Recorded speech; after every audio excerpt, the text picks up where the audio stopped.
Jawahar Nagar police station हद्दीतील metro wine shop Mondhanaka Jalna road येथे मध्यरात्री ऑफिसमध्ये चोरीची घटना घडली। जवाहरनगर बीट मार्शलने संबंधित चोरी प्रकरणात सीसीटीव्ही फुटेजच्या आधारे श्रीरामपूरच्या आरोपीस अटक केली। त्याच्या ताब्यातून एलसीडी टीव्ही, मोपेड स्कूटी, चोरीची स्प्लेंडर मोटरसायकल असा एकूण 1,64,490 रुपये किमतीचा मुद्देमाल जप्त करण्यात आला आहे। त्या अनुषंगाने सदर गुन्ह्याबाबतची अधिकृत सविस्तर माहिती पोलीस निरीक्षक सचिन कुंभार यांनी पत्रकार परिषदेमार्फत दिली।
पोलीस स्टेशन जवाहरनगर हद्दीत मेट्रो वाईन शॉप येथे त्यांच्या ऑफिसमध्ये अज्ञात इसमांनी त्यांचं एक एलसीडी व रोख रक्कम त्यांच्या ऑफिसमधून चोरी केल्याची तक्रार मालक नील डिसूजा यांनी पोलीस स्टेशन दिल्यावर पोलीस स्टेशन गुन्हा दाखल करण्यात आलेला आहे। सदर गुन्ह्याच्या तपासात घटनास्थळाचे सीसीटीव्ही पाहिले असता पोलीस सहाय्यक फौजदार रमेश जाधव व पोलीस अंमलदार मारुती गोरे यांना सीसीटीव्ही वरून माहिती एक संशयित इसमाची मिळाली, म्हणून ते इसमाचा शोध घेण्यासाठी ते मुकुंदवाडी हद्दीत गेले असता त्या इसमाला अगोदरच थोडीस माहिती संशय आल्याने तो त्या ठिकाणी पळून जावं लागला, म्हणून त्यास थोड्या अंतरावर लगेच पाठलाग करून ताब्यात घेतला।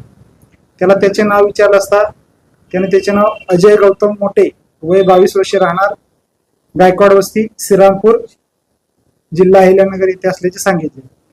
त्यास घटनास्थळाच्या सीसीटीव्ही फुटेजचे चोरीचे दाखवले असता त्यांनी गुन्ह्याची कबुली दिली आणि त्याला चोरी गेलेला मुद्देमाल कुठे ठेवला याची माहिती दिली असता त्यांनी सदरचा मुद्देमाल हा तो जे राहत असलेला मुकुंदवाडी येथील घरी ठेवले असल्याचे सांगितले। त्याच्याकडून एकूण एक मोटर स्कूटी व एक स्प्लेंडर गाडी हस्तगत करण्यात आलेली आहे। तसेच गुन्ह्यात जी चोरीला गेलेली एलसीडी टीव्ही आहे तो सुद्धा गुन्ह्याच्या तपासकामी हस्तगत केला असून असे एकूण 1,64,490 रुपयाचा मुद्देमाल गुन्ह्याच्या तपासकांनी जप्त केला आहे. सदर आरोपीचे इतर 2 साथीदार असून त्यांचे नाव अजून निष्पन्न झालेले नाही.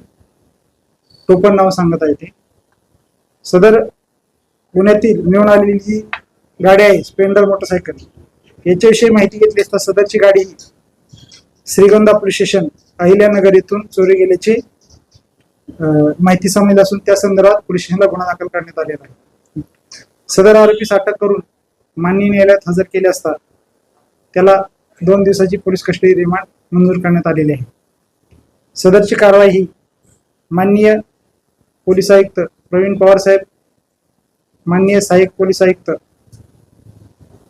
पोलीस उपायुक्त परिमंडळ 2 श्री प्रशांत स्वामी साहेब, माननीय सहाय्यक पोलीस आयुक्त श्री मनोज पगारे साहेब यांच्या मार्गदर्शनाखाली सहाय्यक फौजदार रमेश जाधव, पोलीस हवालदार उईके व पोलीस हवालदार गोरे यांनी उत्कृष्ट प्रकारे